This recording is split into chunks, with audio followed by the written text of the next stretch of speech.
We policy wonks, sometimes known as qualitologists by the nerdiest amongst us, love patient experience surveys.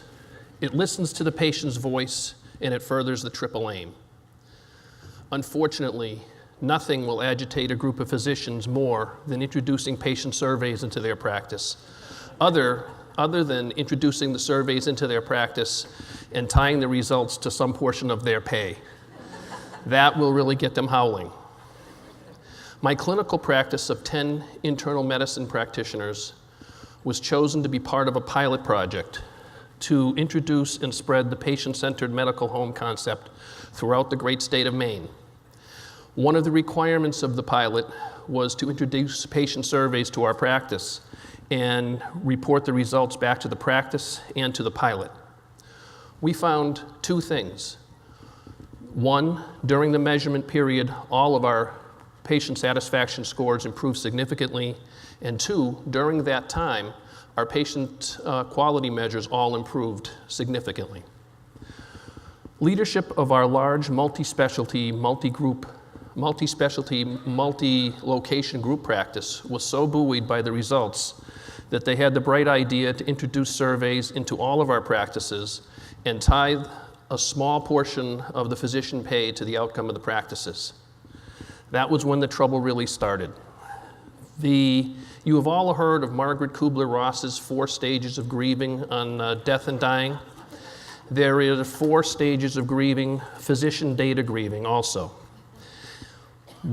It is important to note that our large group, 76% of the physicians improved their patient survey scores over the 2-year measurement period, and all of our quality measures improved over the same time period. So what happened? Let me take you through the process of talking to my physician colleagues about their quality scores and review the 4 stages.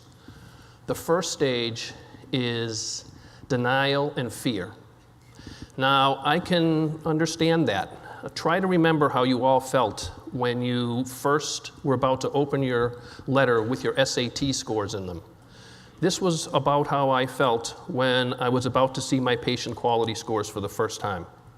We all think we're great doctors and that everybody loves us, but this is a score of 1 to 100 compared to all of your colleagues in the country. Denial and fear are natural responses to this. The second stage is anger. Here's a replay of a conversation with one of my colleagues. Hey, Dr. Schmilowitz, Nate Wilson here. Have you had a chance to look at your patient experience scores? Yes, I have. The data is terrible. My patients are sicker and crabbier than everybody else is in the whole country. Why would we want to listen to patients anyway? This is bull manure, slam. The last word was not an exact quote. The third stage is compromise. I actually had someone say to me, okay, we'll do patient experience scores, but let's keep the results secret from everybody. Transparency at its very finest. And the fourth stage is acceptance. Well, we're not quite there yet. Recently, a small group of disgruntled physicians approached our board demanding that patient satisfaction scores be removed from our quality incentives. They cited one large study which seemed to show that the better you did on a patient experience score, the more likely you were to be a bad doctor just because you did everything that the patient wanted and were trying to play up to the test results.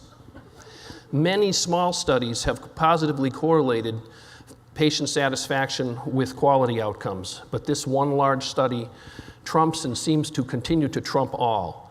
Our board caved, and we no longer have patient satisfaction measures as part of our incentive program. Even without the incentive program, we had success. We used the data to identify our worst performing providers, and there were some bad ones, and we had them undergo individualized bedside manner coaching. This coaching worked.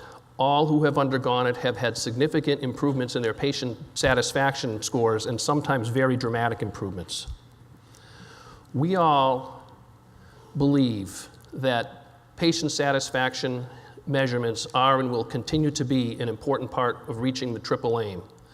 I think that we should endorse and encourage large outcome studies which correlate patient satisfaction with improvements in the quality of care if we expect to reach the fourth stage, acceptance of the physician grieving syndrome.